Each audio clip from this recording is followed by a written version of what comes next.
Biggest mistake I ever made in security. Go. That was when I moved from a large organization to a small one and decided to take on too much stuff. Moving from a 300-person organization to a 10-person organization requires a different set of focus.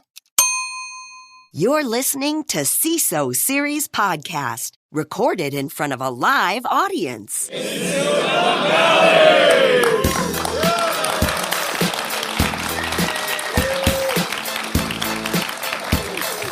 Welcome, everybody, to the CISO Series Podcast. My name is David Spark. I'm the producer and one of the hosts of the CISO Series Podcast.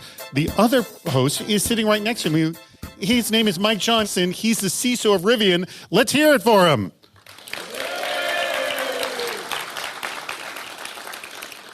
We have three awesome sponsors, and I do want to mention them all, and we're going to talk about them throughout the show. Vesa, Sysdig, and SlashNext. Let's hear it for our sponsors, yes?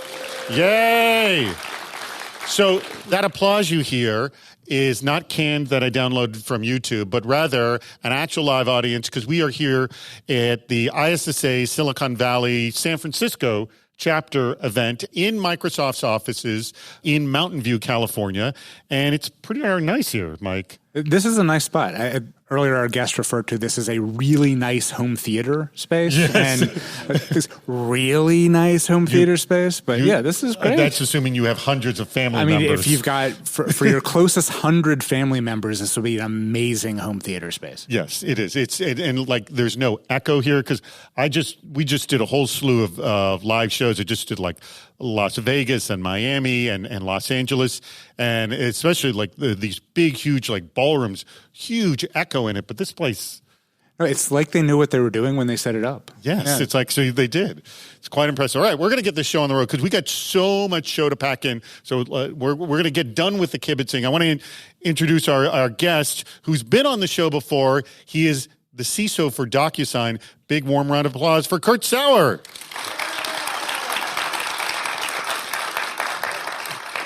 Kurt, welcome.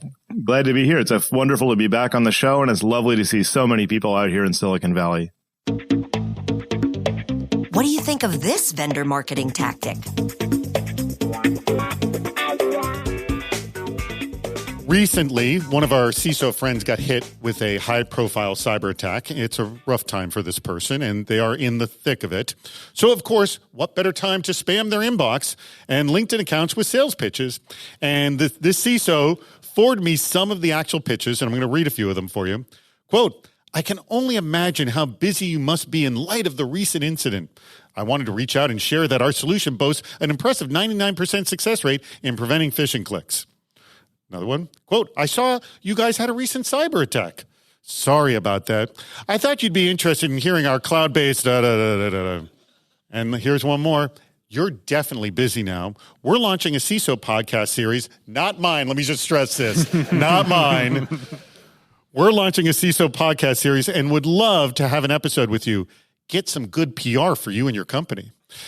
All right, Mike, I'm going to start with you on this one. These ambulance-chasing vendor emails are universally hated. And Mike, this is actually how I discovered you and why we actually launched the CISO series. Now, you complained a lot about this. First, let's just start with simply explain why this is wrong. But more importantly, can you tell me a few ways vendors or just anyone did reach out to you during a really bad time that was actually positive? It's like, that's what I wanted to hear. What's amazing about this is actually worse than what spawned my original rant. You know, when I originally was talking about it, it was somebody else got breached. I was anticipating getting a whole bunch of inbounds. I did, but I can't imagine this. Like, you're in the middle of responding to an incident and your inbox or your LinkedIn messages is just blowing up with this. I mean, that's not helpful. And so when I think about what makes this wrong, they're self-serving messages. They're not actually helpful. There's no desire to actually be helpful here. These are all, they're trying to make a sale. And that's not what you need in that moment. And it really makes it difficult to come up for air when you're trying to get help and you're just being bombarded with things that aren't helpful. So have you had a moment where someone reached you at a time of need and it was a very positive engagement? So I've been fortunate to not have these kinds of types of need. Okay. However, there were situations where there's big vulnerabilities, like the celebrity vulnerabilities that are going on the internet.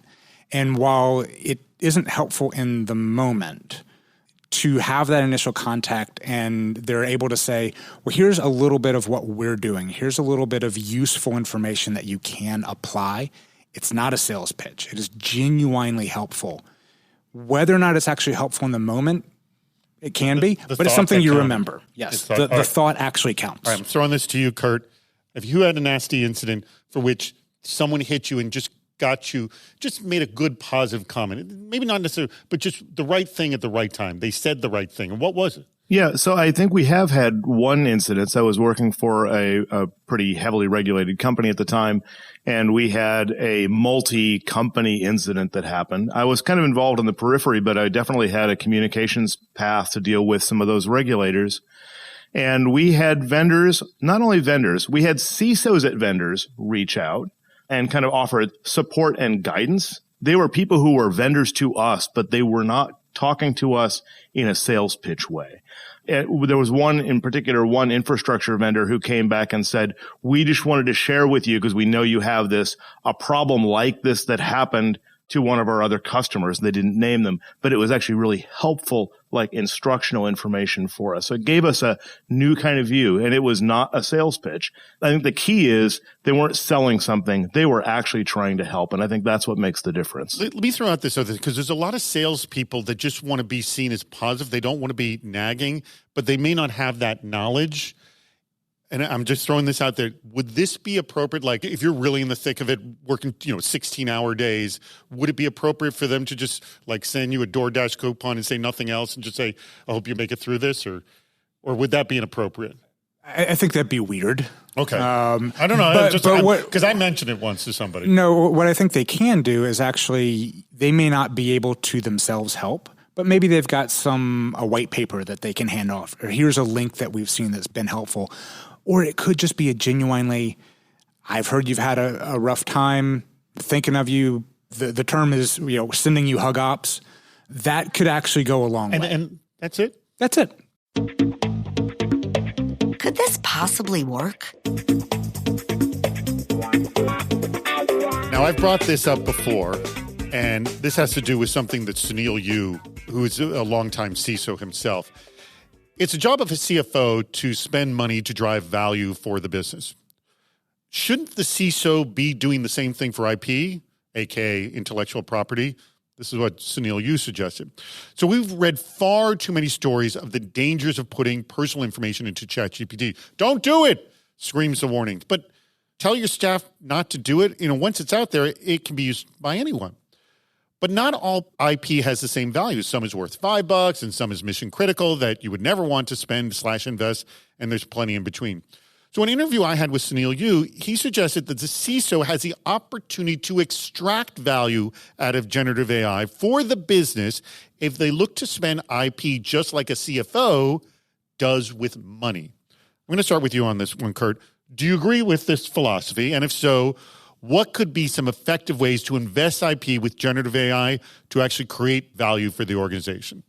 When I read the question originally, it was puzzling to me because I had not actually thought about spending IP as a cash item before. That was kind of an interesting way to look at it. But then I got to thinking, okay, let's kind of take the awe and mystique about AI and ChatGPT and any other kind of AI thing out of it and say, would I give IP to a third party for some reason, right? And it turns out that I probably would give IP to somebody for a particular reason. So maybe I want to have help building better run books. Maybe I want to have somebody do a better job of answering security questionnaires, which, by the way, anybody who's doing SaaS services has to answer those things. And those are just really simple examples. And so would I spend IP? Would I disclose IP for that? I would certainly say that there's a case to be made for that. I think it's that's a perfect example of what Sunil was getting at. What about you, Mike? I guess First of all, do you agree with the philosophy here? With some nuance. And I think the way that I think about it is more around being a conduit for making it easier for others to invest IP. I'm not going to go and upload my company's intellectual property to a partner, to a vendor, to a platform. It's actually not mine really to share. It's another business leader.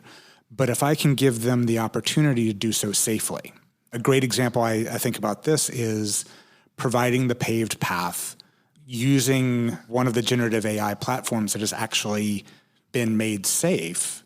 And I can now say, this environment is available. It's ready for you to use. Here's the easy path. And that then is the conduit for others to invest the intellectual property of the company. So that's how I thought about it and how I took it. But David, I think, one of the things here is just like spending money, you've got to see that there's a return on the investment. So I think the question is, how can you measure the return? And how can you coordinate with, the owner of the property, because you don't want to give away gold bars that aren't yours, in order to make sure that the return you're getting is worth it? And I'm not sure how to do that, but I think that there's a way to look at the outcome.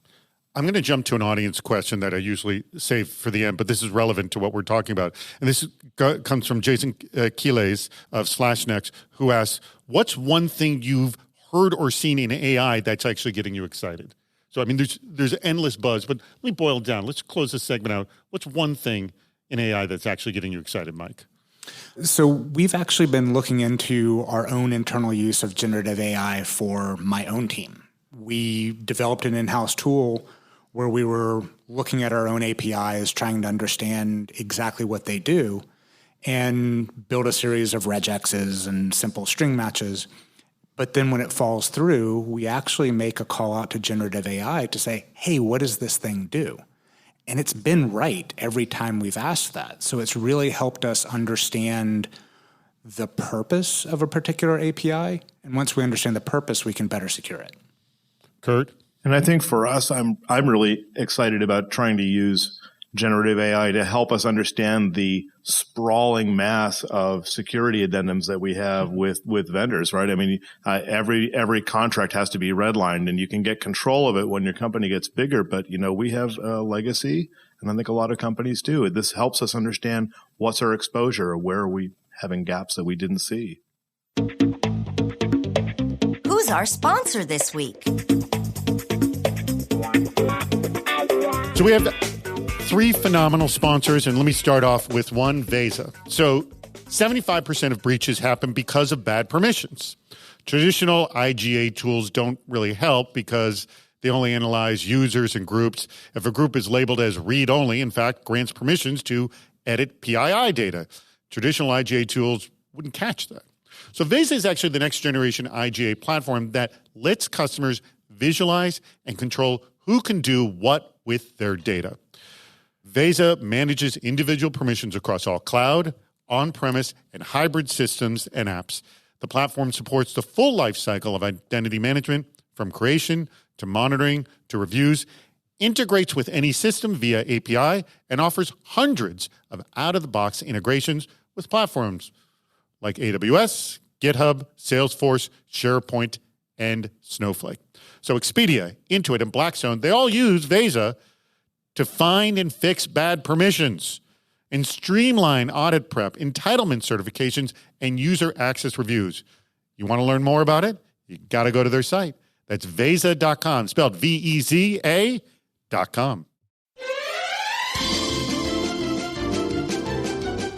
It's time to play What's Worse?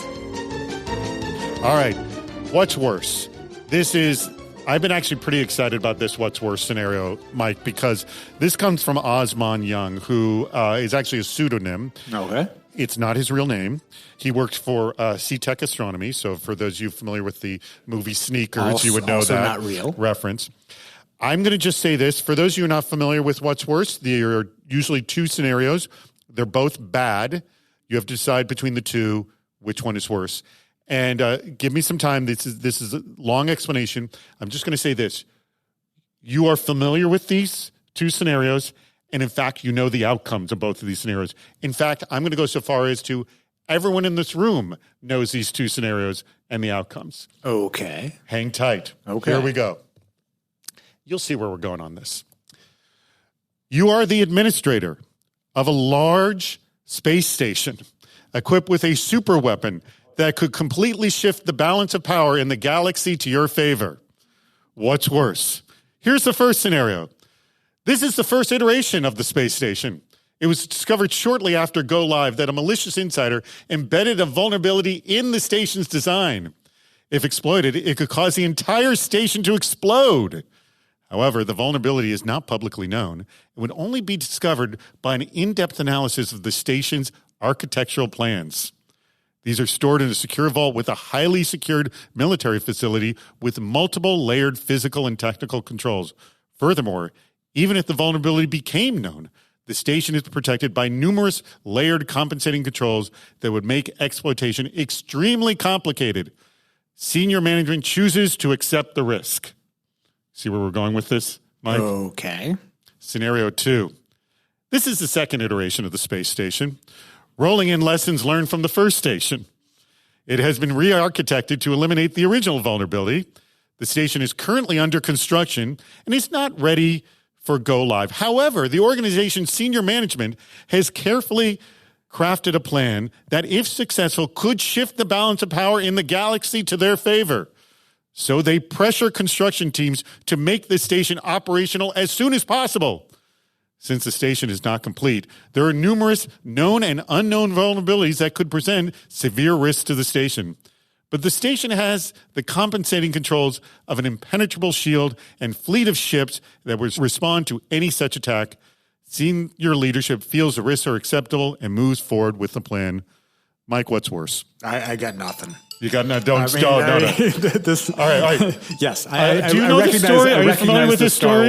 Yes. I get the Star Wars. You know reference. which ones these two are. Yes. Does our audience know which one these two are? Scenario 1 being Star Wars 1, and scenario 2 being Death Star 2. In which movie? Return of the Jedi. Very good. Return of the Jedi is one audience member yelled out. Yes. All right. So essentially, you've got, in the first case, you've got a vulnerability that you know about that can't be fixed, but is also thought to be impossible to discover. That is. By the way, we know the outcomes of both of these. Sure. Yes. I mean, the good guys win in both. Well, in scenarios. both cases, the answer is it's the same fate for both space stations. It blows up twice. Oh, spoiler! Sorry, if you haven't seen the movies. And so the second one is there's likely vulnerabilities. We don't know what they all are, and we're trying to push to launch anyway before we've really got a good feeling for them. Is that really kind of distilling them down? You got it. Okay. Yeah. So I generally always prefer to deal with my knowns versus my unknowns. Right. And in the first case, I at least know the vulnerability. Right. We've discovered it. We're not going to fix it. It's one well-known vulnerability. Right. But we know it exists. Right. And the other one, we have no idea how many there are. Mm-hmm. They could be even worse. It could be somebody sneezes and the thing blows up. Would have been a very short movie, but I think the second one is the worst just because of all of the unknowns and not having the time to go and properly threat model it to decide should we actually do something about it or what is the long-term implications of it. So I think the second one is I don't know why the Darth worst one. Vader didn't hire you. I would have been excellent. All right. Kurt, do you agree or disagree? You and your pitiful friends. I tend to agree with that. My first thought was that, but there was a different compensating control in the second time, and that was that you had different protectors, right? You had a shield, right? Yes. You had a shield. So, I mean, I think that there was a sense, but I would say pushing development past the bounds of your, SSDLC usually leads to massive failure in uncontrolled ways. So I would go back to, I'd rather know the design and just build in some additional compensating controls later than to push the developers and have I'm not sure what delivered. All right, we're going to the audience here. All right, Death Star number 1. How many people think that's again? What's worse? Death Star number 1 by applause. How many people think that's the worst? Nothing. Wow. Nobody. Crickets. Yes. There you go. or just put a cork in it. Like just Solvable. All right, by applause, how many people think it's the second one? All right. So there's mass agreement. So you would that's what's interesting. The sequel, it was a worse setup. They should have learned from previous, and that's rare that the version 2 is more susceptible. It was a movie. I am aware it's a movie. Hopefully, George Lucas is not going to sue us for any infringement of his IP. All right, we have another scenario here. This comes from Dustin Sachs of World Connect Corporation. This is far shorter. All right, this one's good. What's worse, an employee using the same password for multiple accounts or employees casually sharing passwords with their colleagues? Mike? Ooh, how are they sharing? How are they casually sharing? Just passing them notes in the hallway? This is all I have. Okay. It could be anyone. Electronically passing notes. So that's where it depends. All right. So it could be anyway. What you've got is there's two different scenarios. The employee is using that same password in multiple places. If they use it in one of those places, it gets compromised. That then is available for outside attackers to then go and attack all of their accounts. In the second one, I'm making an assumption that they're casually sharing in an environment where there's not outsiders, where you don't have people all the way around the globe able to get access to those passwords. And so I really think the first one is the worst scenario because it's actually more likely to result in a compromise. All right. Kurt, agree or disagree? Alas, I have to agree. And the main reason for that is because the scale of the problem is worse in the first, and the speed of transmission is more than likely slower in the second. So I think that's where we have to land. Who's our sponsor this week? Let me tell you about one of our other great sponsors. That would be Sysdig. Now, Sysdig helps companies secure and advance innovation in the cloud. These days, building applications in the cloud is a clear advantage, as we know, enabling businesses to accelerate their time to market. But the cloud has introduced a new world where attacks happen in the blink of an eye. It only takes 10 minutes to initiate a cloud attack.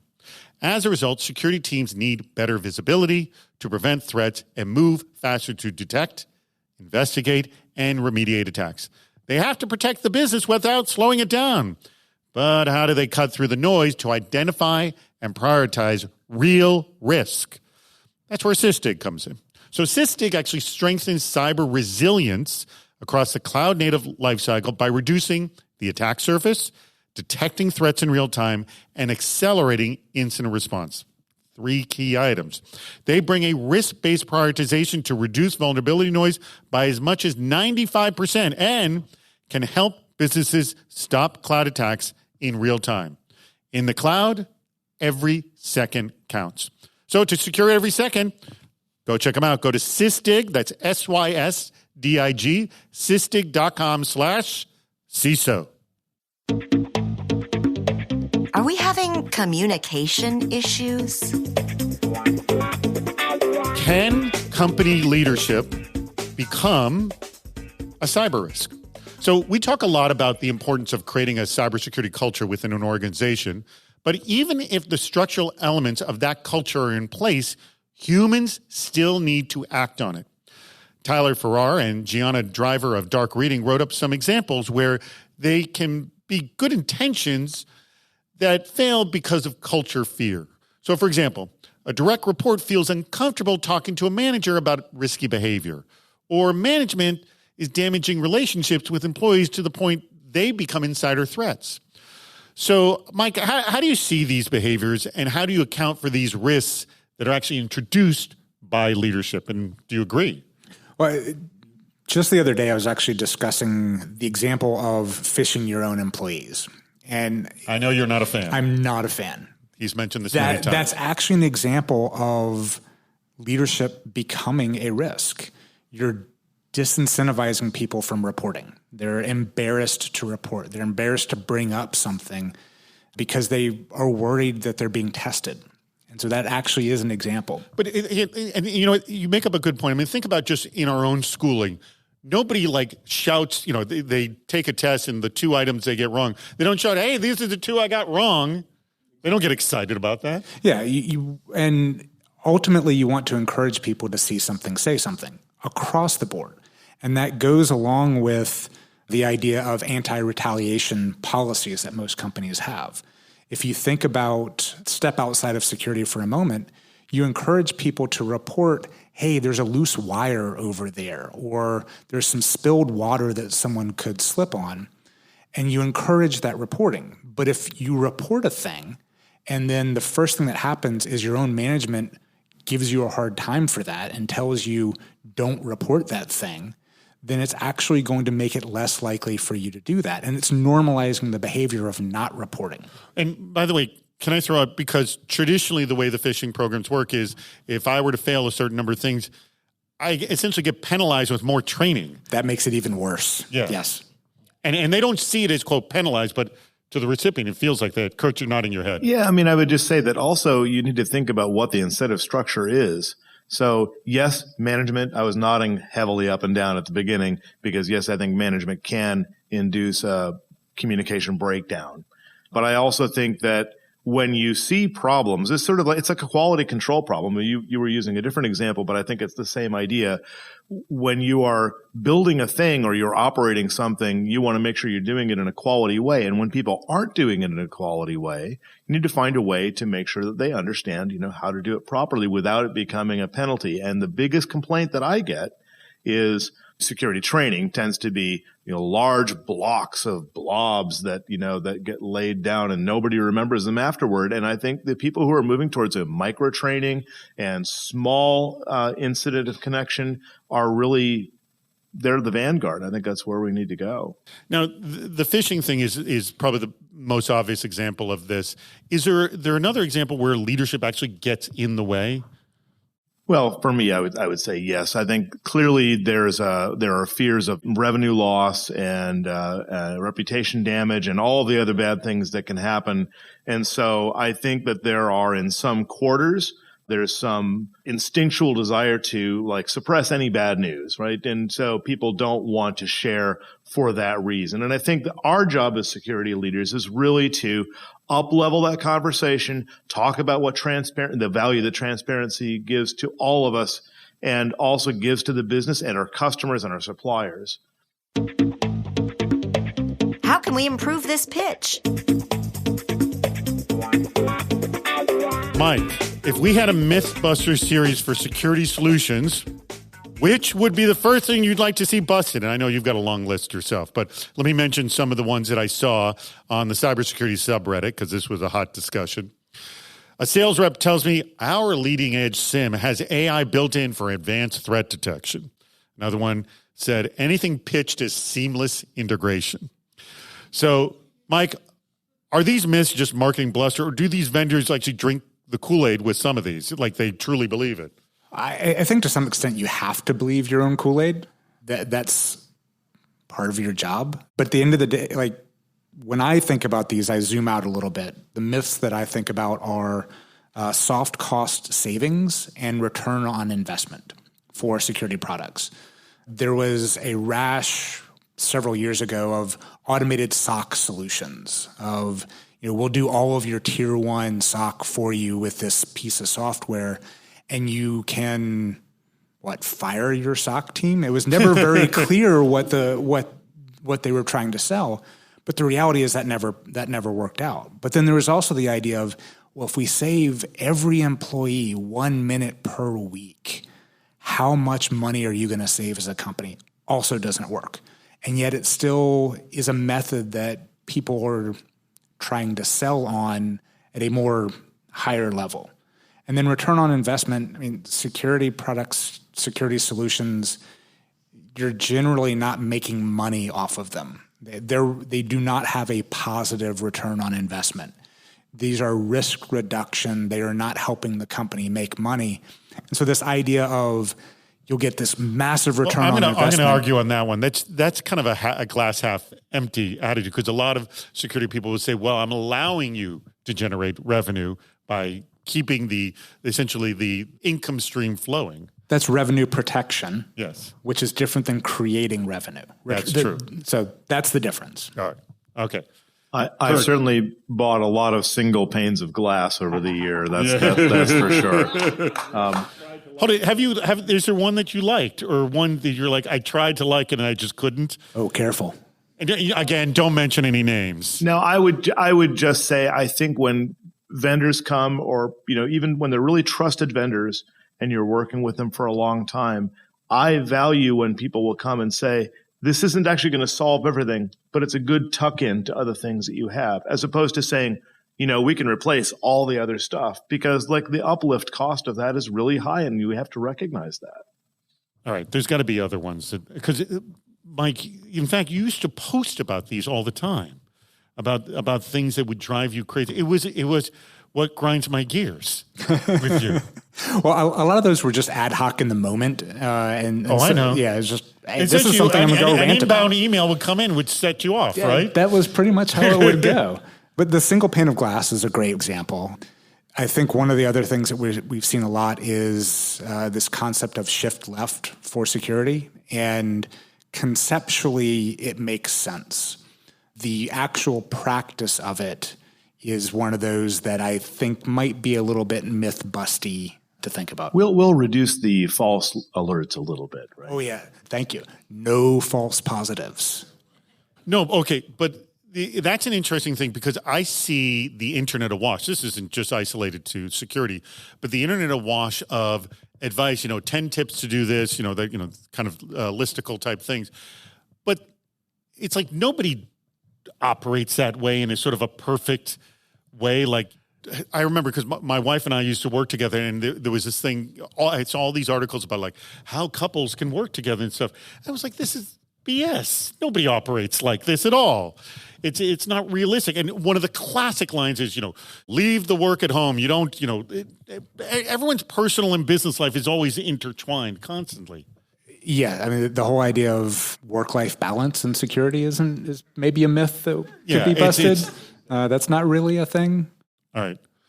Yeah, I would just come back to my trope, which is OODA loops, and looking at how do you orient yourself to look at problems. And everybody's tooling needs and everybody's environmental needs are going to be different. So unfortunately, we're living in a world where people who are selling services and vendors selling equipment are trying to sell to mass markets. And so there's this fundamental misalignment. And so people all want to have the single pane of glass as if they're selling to somebody who has no services or solutions installed today. And it's just not the reality. Who's our sponsor this week? We have another phenomenal sponsor, and that would be SlashNext. Now, so for those of you who are not in the know on SlashNext, let me tell you, SlashNext protects the modern workforce from malicious messages across all digital channels.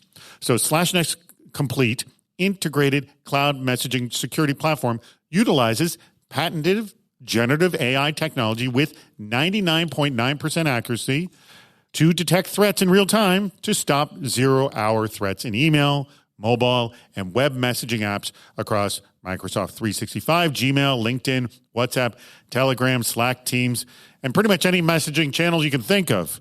So take advantage of SlashNext's integrated cloud messaging security for email, browser, and mobile to protect your organization from data theft and financial fraud breaches today. What do you need to do? You need to go check out their website. It's slashnext.com. That's slash, SLASHNEXT.com. It's time for the audience question speed round. All right. We have a little bit of time left in our show, so I have a bunch of questions. I was hammering our audience before this show to try to get some really good questions for the two of you. So you have not seen any of these. Not a one. They're all going to be shock to you. So this first one comes from Siva Vadakandra of Neptune Retail. And Siva asks, how much in terms of metrics does the board need to see to feel comfortable with understanding cyber risk? Like, what is it you have to show them? They're like, I get it. I would say my general adage is less is more.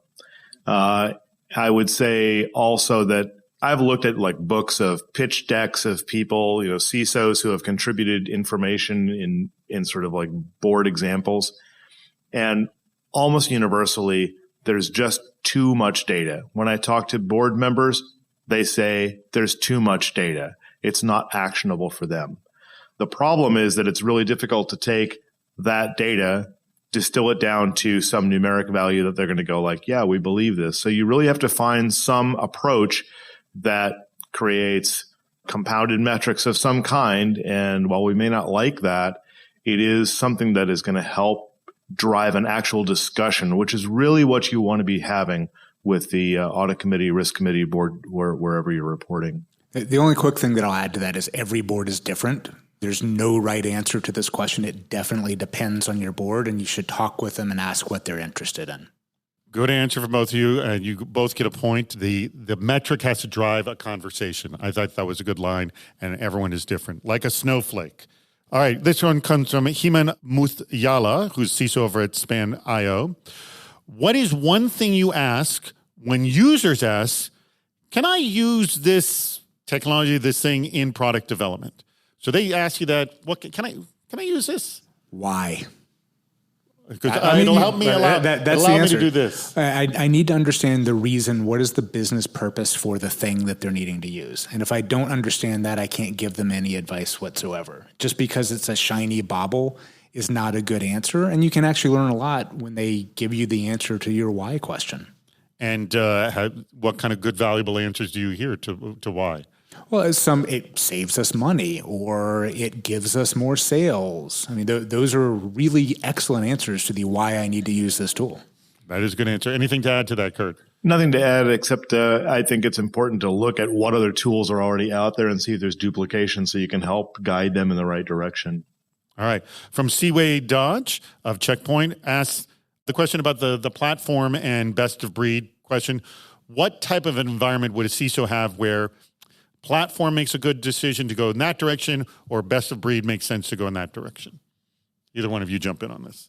I think a lot of it is going to depend on the size and complexity of your environment. The more complex your environment is, actually, I think the platform is the better answer, because then you're spending all of your time trying to integrate the complexity of your environment into the simplicity of a platform versus the complexity of your environment combined with the complexity of a series of best-of-breed products, and you're probably going to end up with not a great outcome as a result. So if it's a small environment, simple environment, then best-of-breed makes more sense in that space. Yeah, generally, I've been working on more complex environments, so it makes it more difficult because there's oftentimes monitoring environments you have to consider as well. So I think it's better not to go for best of breed, because then it's just a bunch of boxes that are, logical boxes that are installed in an environment. It doesn't really make as scalable a solution for me. All right. Here's another question. These two questions are related. They have to do about vendors. First from Brian Roth from SlashNext. What's a new way you're discovering new solutions? So the old way of asking your friends, what are you using for whatever product or whatever category, and what's a new way you're discovering solutions that you didn't do before? So this isn't a way I'm doing it now. I will tell about a way that another CISO that I worked for did, and I thought it was pretty ingenious. I found somebody on the team who was like very ingenious, more senior, very engineering bent, and kind of aimed that as the choke point for all new products and vendors and said, come and test with me. And they carved out time and actually led a lot of vendors down the garden path, but I mean that in a good way. And we're able to get some great new ideas about like deep dwell. How can we actually use this in our environment, as opposed to saying just the knee-jerk reaction of, I don't think it's interesting, I think it's interesting, because that's all you have time to do if all you're doing is screening mail. Chat GPT. You seriously been using it to find solutions? No. Well, that was my question. Well, but it was a funny answer, and it matched. You didn't get much of a laugh. There were some sympathy chuckles out there. They might not have come through in the recording, but there was a sympathy chuckle or two out there. We'll sweeten it later in the post. What I've found is like the old ways still work. Asking your colleagues. Asking the colleagues, paying attention in the Slack communities that we're a part of, listening to people working through solving their own problems. So sometimes it's not necessarily me asking, hey, I need to solve this. It is more watching other people work through a problem. I then come by and a month later, 6 months later, I actually have the same problem. I remember that. I go back to it. I dig into it. Hey, this was done before. But this is a way that I've been doing it for quite a while. And I'd have to just plus one on the community thing. I really forgot about that. The great thing about that is, while you may not get like a totally representative sample, sometimes you don't need a totally representative sample to get some really good ideas. So listening to your peers is a really great way. All right. This comes from Alice Schaff of KiteWorks. I like this. You're interviewing candidates. All right, both of you. Just give me one. What is the absolute toughest question you ask during an interview? So what I've actually found, I've been interviewing recently, and what I've actually found is the why this company actually turns out to be a difficult question for folks. And as I'm asking it, it feels like it should be an easy question. But what I've been getting back in terms of answers are very thoughtful responses, and it turns out to actually be a very helpful question. But there's always this moment of like the deer in headlights of, okay, now I've got an answer. And so it turns out that actually is a difficult question. All right. What's the toughest one you ask, Kurt? It's a slightly different twist on this. I like to ask what people think they can add to our company. What is it that you can do? Not just a specific skill, but what's the outcome that you expect that you would have for us? And it usually leads some pretty long discussions that helps me understand whether they understand what kind of company that they want to join. Because if they don't know that, they're probably not going to be successful. I want to channel Steve Zalewski for a moment of how are you going to help me sell jeans? That should be the question. Yeah. That is the question. Excellent. We've quoted Steve on that many, many times. Well, that brings us to the end of the CISO Series podcast. I want to thank our awesome audience here. I have to thank the ISSA, Silicon Valley, and our phenomenal sponsors, as you can see on our logos here. That would be SlashNext, Sysdig, and Vesa. Thank you all for sponsoring. And afterwards, they have tables set up. We're going to be having food and drink afterwards. Please visit. Please chat with our sponsors.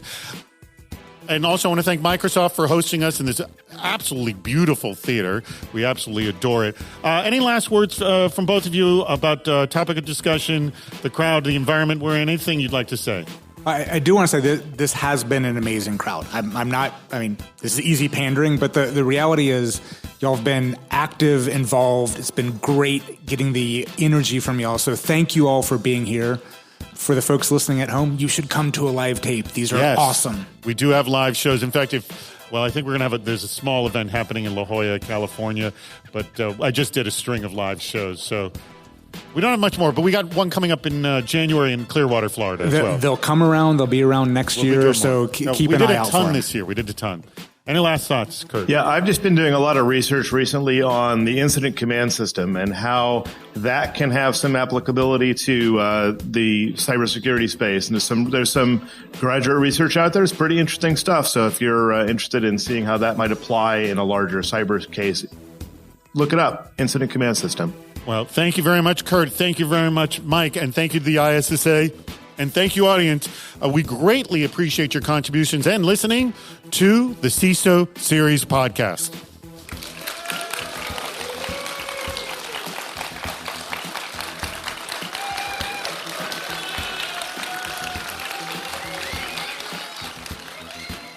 That wraps up another episode. If you haven't subscribed to the podcast, please do. We have lots more shows on our website, CISOseries.com. Please join us on Fridays for our live shows, Super Cyber Friday, our virtual meetup, and Cybersecurity Headlines Week in Review. This show thrives on your input. Go to the Participate menu on our site for plenty of ways to get involved, including recording a question or a comment for the show. If you're interested in sponsoring the podcast, contact David Spark directly at david@CISOseries.com. Thank you for listening to the CISO Series podcast.